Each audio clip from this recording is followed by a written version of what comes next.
Voilà, pour introduire le partage de ce matin, je voudrais vous raconter cette histoire tragique de la décision qu'a pris dans les années 50 en Chine Mao Tse-tung. La récolte était mauvaise, alors les responsables agricoles ont informé Mao Tse-tung que les moineaux mangeaient une partie des grains qui étaient semés. Alors Mao a raisonné et s'est dit, si on tue les oiseaux, cette partie des récoltes de graines ne sera plus mangée par les moineaux, et les récoltes vont donc augmenter. C'est un raisonnement logique, rationnel, mais malheureusement incomplet. Et donc on a pris cette décision en 1958 de faire mourir donc tous les oiseaux, les moineaux, et ça en est suivi une très grande épidémie qui a fait des millions de morts. Pourquoi ? Parce que les oiseaux mangeaient effectivement les graines, mais ils mangeaient aussi les vers et les insectes qui détruisaient grandement, encore plus grandement, les récoltes. Et donc cette histoire, cette petite anecdote est une bonne introduction du message qu'on va partager ce matin, qui est illustré par ces deux images, l'effet domino. C'est d'ailleurs le titre pour nous ce matin. Voilà, l'effet domino. Une bonne intention, une manière logique de raisonner, mais incomplète, et parfois lourde de conséquences. On connaît ce qu'on appelle aussi l'effet papillon, qui a donné lieu à une chanson, petite chose, grande conséquence, jolie comme expression, petite chose, mais dégâts immenses. Cette expression de l'effet papillon a été inventée par un homme qui s'appelle Edward Lorenz, qui était météorologue, lors d'une conférence qu'il avait intitulée « Les battements des ailes d'un papillon au Brésil peut-il provoquer une tornade au Texas ?»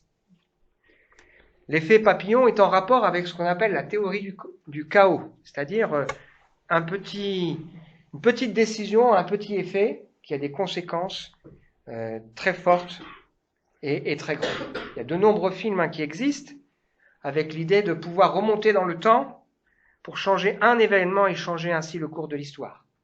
Et ça, c'est un fantasme. On n'a pas inventé la machine à remonter le temps. C'est aussi beaucoup d'orgueil parce qu'on imagine qu'on pourra faire mieux que les autres.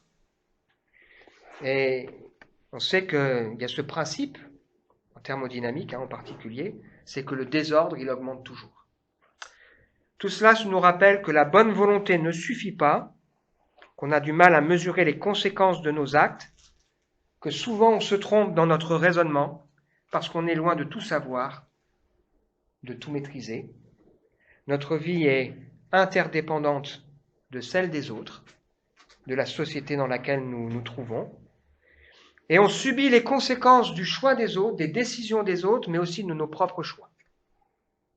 Si vous faites un regard sur votre vie, sans doute, vous pouvez regretter parfois une parole, un choix, une décision, un oui ou un non, une orientation, certains vont regretter une nuit, une lettre, une rencontre, la goutte de trop qui a fait déborder le vase. Alors on aurait tous envie de faire les bons choix, de choisir ce qui est bon, agréable et parfait, et ça nous invite à regarder au Seigneur. Et donc il y a ces deux images, d'un côté on fait tomber les dominos, et de l'autre il y a une main qui peut arrêter certaines de ces conséquences, même si il est vrai que c'est pas parce qu'on est chrétien qu'on ne subit pas les conséquences de nos choix. Alors il y a pour nous cette promesse ce matin, et cette prière,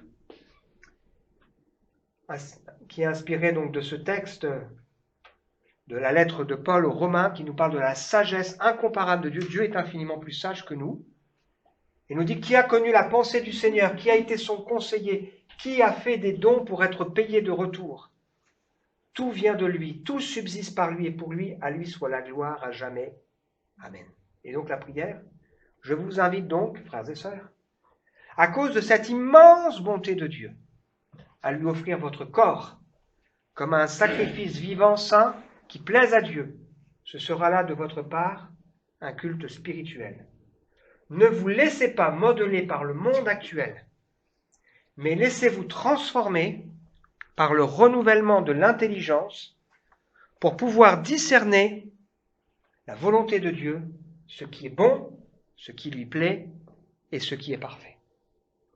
Et ce matin, on va voir ensemble qu'on a besoin de faire attention, de ne pas nous laisser modeler par le raisonnement de ce monde, mais de nous laisser transformer par un renouvellement de l'intelligence qui ne sera possible que si nous acceptons de nous offrir au Seigneur, de nous confier en lui.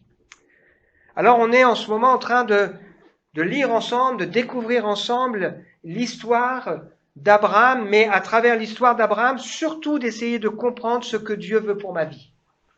Pas que moi, mais pour chacun de nous. Ce que Dieu veut pour notre vie. On a vu que Dieu s'est révélé à un homme qui s'appelle Abraham, un homme qui était au milieu d'un peuple païen, qui adorait de faux dieux. Dieu s'est révélé à lui. Il lui a dit, quitte ta famille, ta patrie, et suis-moi. L'appel de Dieu, c'est un appel à quitter des choses pour accepter de lui faire confiance. Qu'est-ce que le Seigneur nous demande de quitter pour accepter de le suivre et de lui faire confiance? Puis ensuite, nous avons vu que le Seigneur va faire une promesse à Abraham, il va lui promettre de le bénir et de faire de lui une source de bénédiction et de faire passer même la bénédiction pour le monde à travers lui. Et nous savons que cette promesse d'Abraham s'accomplit dans la personne de Jésus et que nous entrons dans cette promesse si nous si nous offrons notre vie, notre cœur au Seigneur. Nous sommes appelés à être bénis. Nous sommes aussi appelés à être une bénédiction. Nous sommes aussi appelés à être un moyen de grâce que le Seigneur va utiliser. Et puis on découvre avec Abraham qu'une fois qu'il sait ça, il y a des hauts et des bas, comme nous. À moins que vous ayez que des hauts. J'espère, plutôt que des bas. Mais dans ma vie, je dois reconnaître que j'ai des hauts, j'ai des bas. Il y a des choses que parfois je regrette. Et j'ai besoin d'apprendre à raisonner comme Dieu raisonne, pour vivre comme il veut que je vive. Et donc, Abraham va être appelé à découvrir les promesses que le Seigneur lui fait, à rentrer dedans. Il va être appelé à faire confiance au Seigneur. Et on voit que Dieu a établi avec Abraham, plus que des promesses, il établit avec lui une alliance. Et il promet à Abraham, tu auras un fils qui naîtra de toi. On en est là dans ce qu'on partage ensemble. Alors, ce qui est intéressant, c'est de regarder un petit peu les périodes. Quand Dieu appelle Abraham à Ur, on ne sait pas trop l'âge qu'il a. Il semble qu'il est quand même part de Ur, il s'arrête à Charan, il y soit resté quand même quelques années. Peut-être il avait 70 ans. Quand Dieu l'appelle à Charan, on sait qu'il avait 75 ans, il lui dit maintenant tu vas aller au pays de Canaan.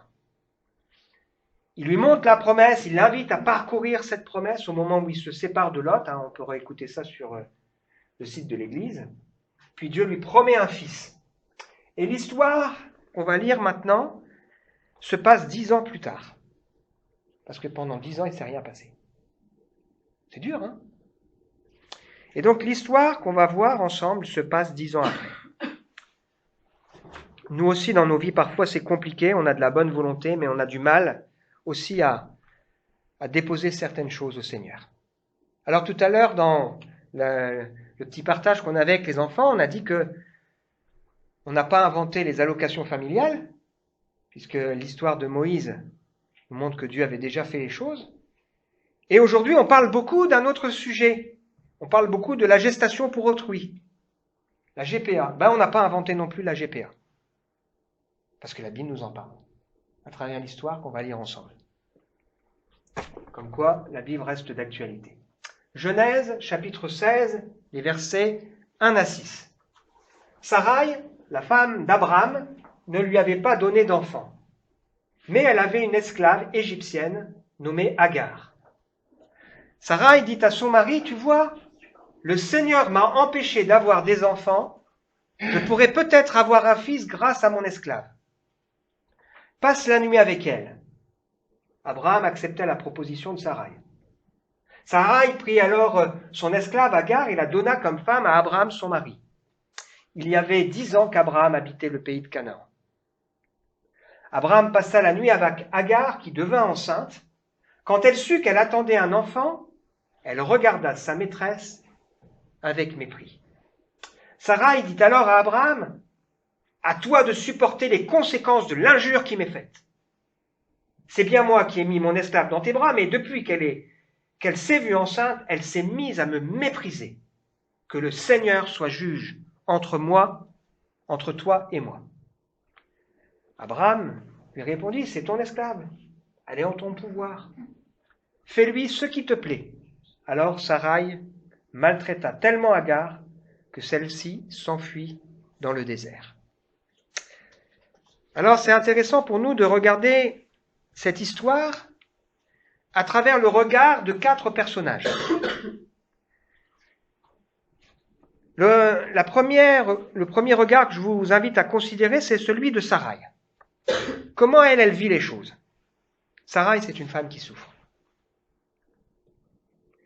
Son honneur est atteint parce qu'elle n'a pas encore d'enfant. Et on sait qu'à l'époque, une postérité, c'était une bénédiction, c'était une fierté, et la stérilité, c'était considéré comme un jugement.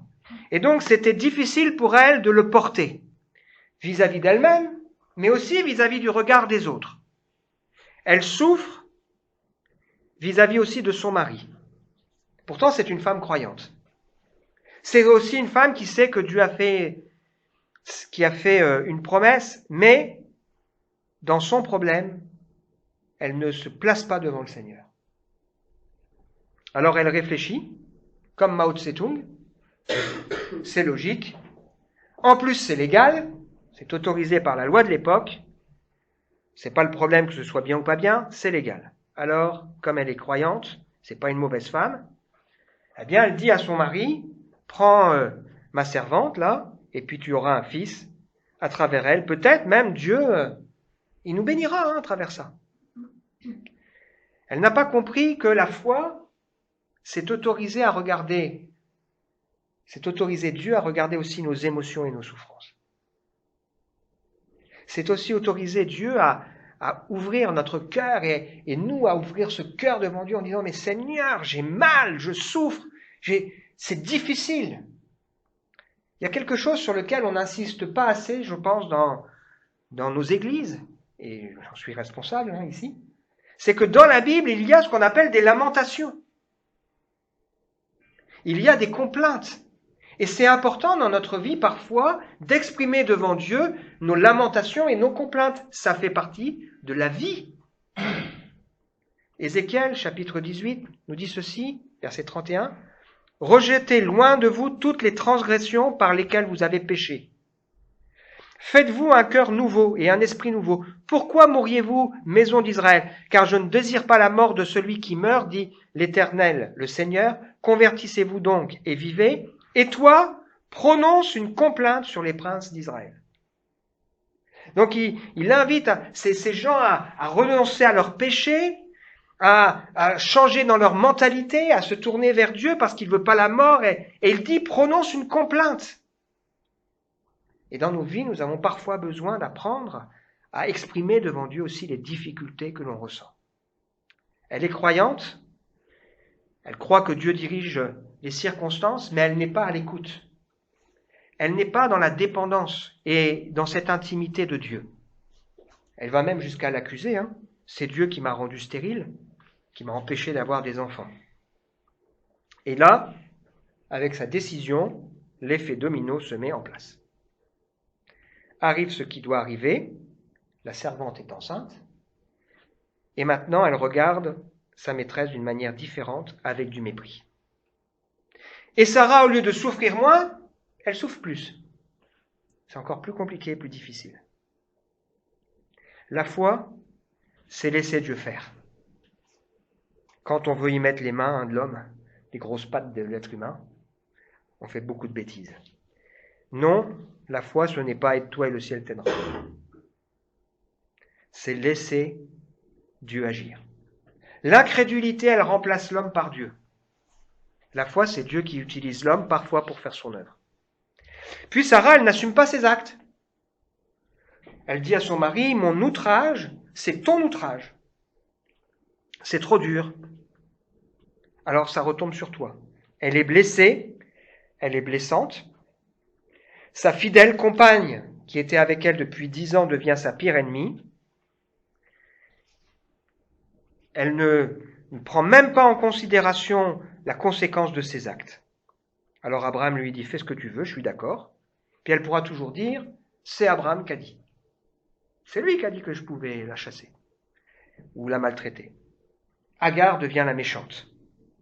C'est de sa faute. Elle a vraiment besoin d'une intelligence renouvelée. Elle a vraiment besoin d'une repentance. Elle a vraiment besoin d'une guérison. Elle a vraiment besoin d'une consolation. Elle a vraiment besoin de lâcher prise et de céder à Dieu. La suite de l'histoire.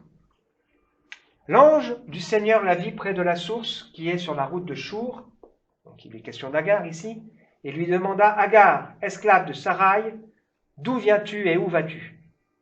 Elle répondit, je me suis enfuie de chez ma maîtresse. Retourne auprès de ta maîtresse, reprit l'ange, et sois-lui soumise. Le Seigneur te donnera des descendants en si grand nombre qu'on ne pourra pas les compter. Tu vas avoir un fils, tu l'appelleras Ismaël, car le Seigneur a entendu ton cri de détresse. Ton fils sera comme un âne sauvage.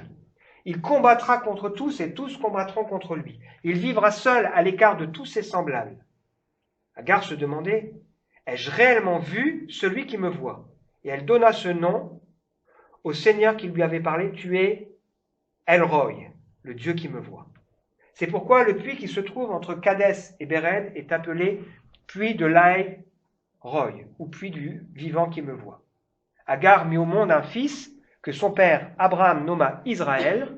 Abraham avait Ismaël. Abraham avait 86 ans lorsqu'Agar lui donna ce fils. Alors maintenant, on va regarder l'histoire du côté d'Agar. Ça fait 10 ans qu'elle est avec eux, elle n'a rien demandé. On lui demande d'être une mère porteuse. Elle accepte.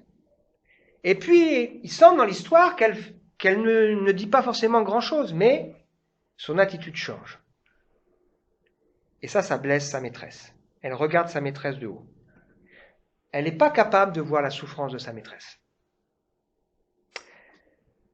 Plus tard, au chapitre 21 du livre de la Genèse, on verra que Ismaël fera la même chose. Il regardera Isaac de haut, il se moquera de lui. Elle souffre tellement qu'elle est obligée de s'enfuir, mais si on écoute son raisonnement, elle est victime d'une injustice. Elle n'a rien demandé, elle a juste voulu rendre service.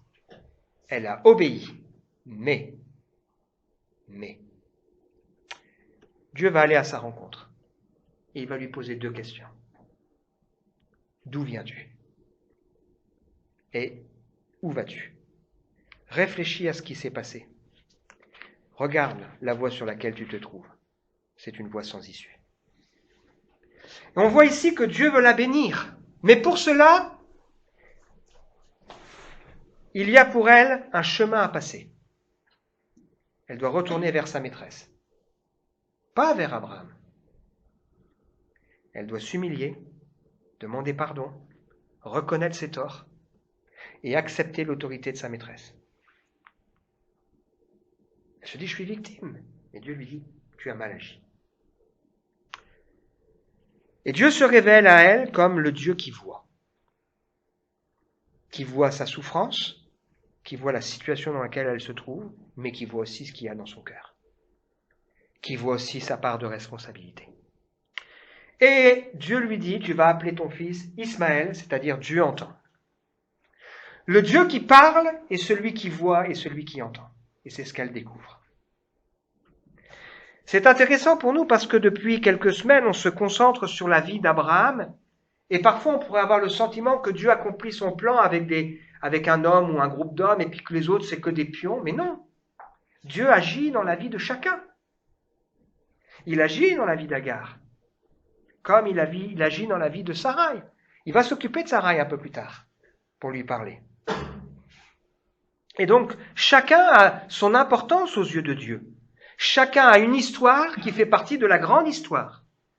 Dieu nous aime, Dieu nous parle, et Dieu nous voit, et Dieu nous entend. Est-ce que l'un de nous, ici, ressemble à Agar?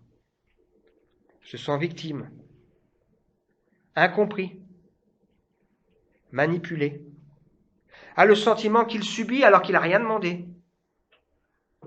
Dieu nous voit, Dieu te voit, Dieu, je le crois, te parle, Dieu entend aussi les pleurs, Et Dieu veut faire quelque chose avec toi, mais il y a aussi quelque chose à faire.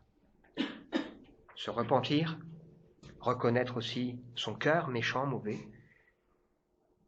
et laisser Dieu donc faire son œuvre dans notre vie.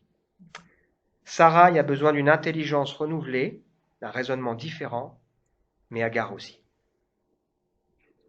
Troisième personnage de l'histoire, c'est l'enfant. Ismaël. Il n'a rien demandé, lui. Il n'a pas demandé de venir dans la chute des dominos, là. Mais il est là. Dieu le connaît, Dieu l'aime. Et Dieu connaît aussi son avenir. C'est pour ça qu'il en parle ici. Et Dieu dit, cet enfant, je vais aussi le bénir. Mais sa vie, ce sera comme un âne sauvage. Il manque de repères. Il est rebelle. Il est seul. Il est différent, c'est une tête brûlée, indomptable. Personne ne lui dit ce qu'il a à faire. Pourtant, Dieu l'entend.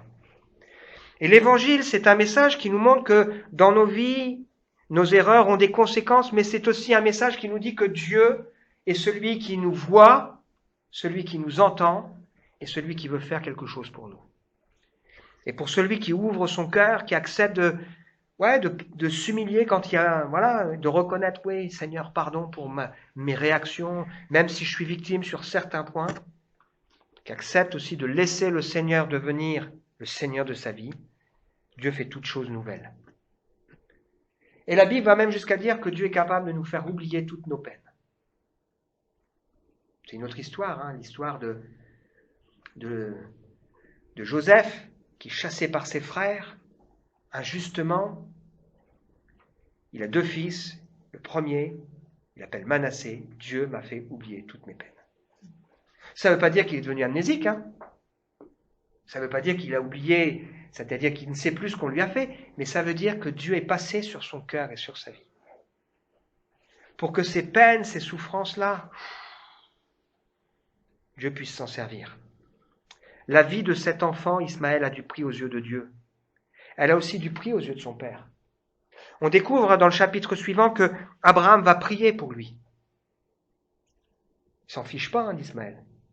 Il priera en disant qu'Ismaël vive devant ta face. Et Dieu répondra, je le bénirai, je le rendrai fécond, je le multiplierai à l'infini. Il engendrera 12 princes et je ferai de lui une grande nation, mais je vais faire mon œuvre à travers quelqu'un d'autre.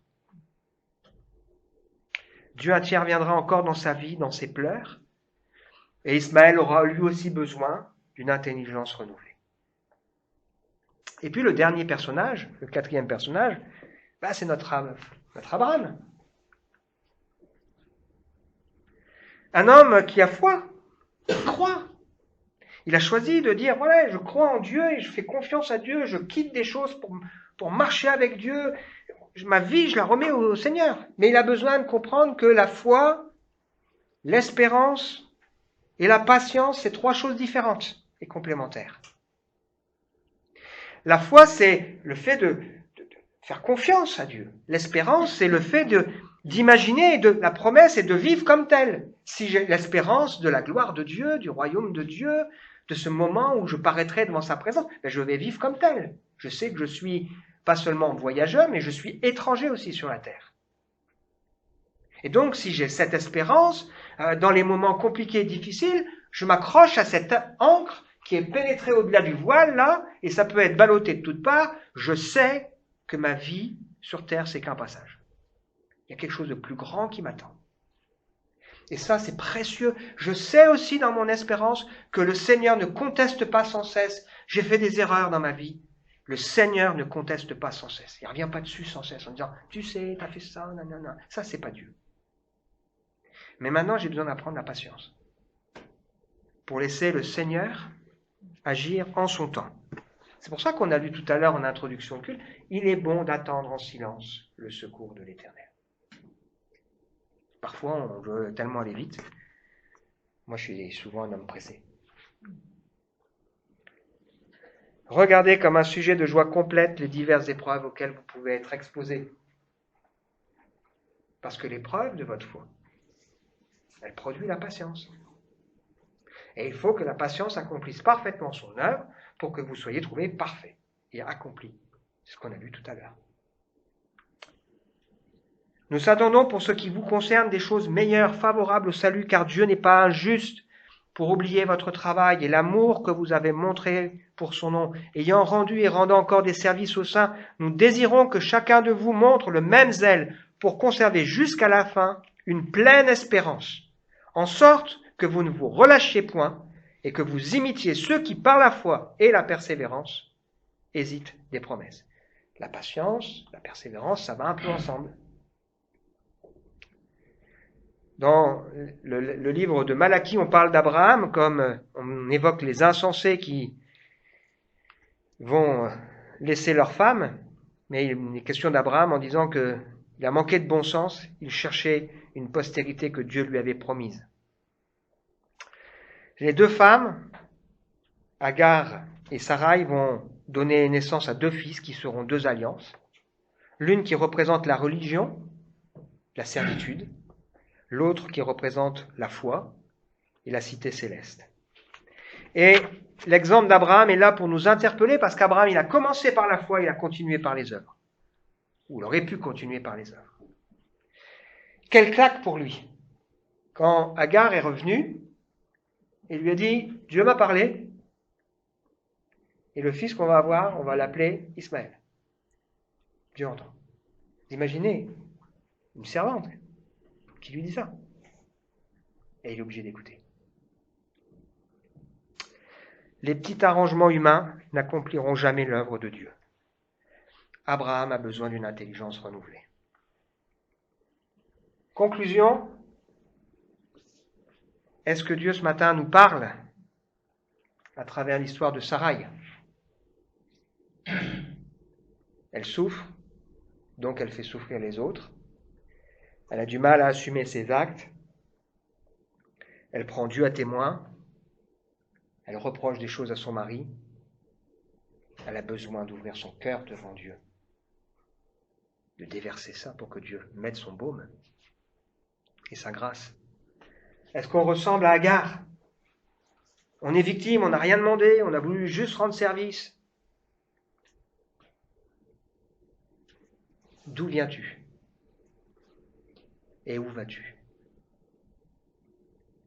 Celui qui te voit, te parle, t'entend et te promet des choses si tu acceptes de revenir, de te repentir et de lui confier ta vie.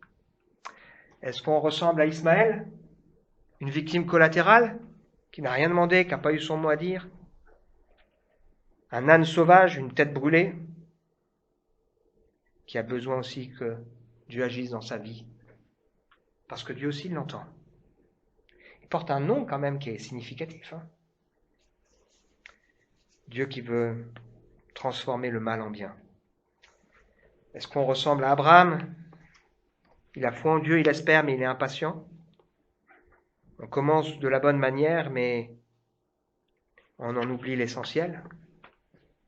On a besoin de se rappeler que Dieu parle aussi à travers les petits. C'est ça, Agar qui lui a parlé, il était obligé d'écouter. Et la question importante pour nous ce matin, qu'est-ce qu'on va répondre à ce que Dieu nous dit? Moi, je suis convaincu que le Seigneur nous parle. Moi, il m'a parlé à travers ce qu'on a vu. Ça me fait réfléchir dans ma vie. Qu'est-ce qu'on va répondre à Dieu? Mais, tu sais pas, mais, on va dire, oui Seigneur, tu as raison, j'abandonne. Je propose de prendre un temps pour nous recueillir, puis se réfléchir, on est ensemble devant Dieu, qu'on puisse laisser le Seigneur travailler dans notre cœur. Seigneur, tu connais nos vies. Je suis sûr que ce matin tu appelles, tu parles, tu invites à lâcher prise sur certaines choses.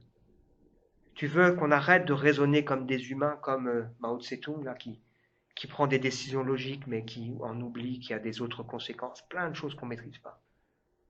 Tu nous invites à revenir ou à venir à toi, Seigneur. Je te prie de te révéler en profondeur dans les cœurs, comme celui qui voit, celui qui entend, celui qui parle d'avenir. Merci pour ce que tu fais pour nous en Jésus-Christ. Amen.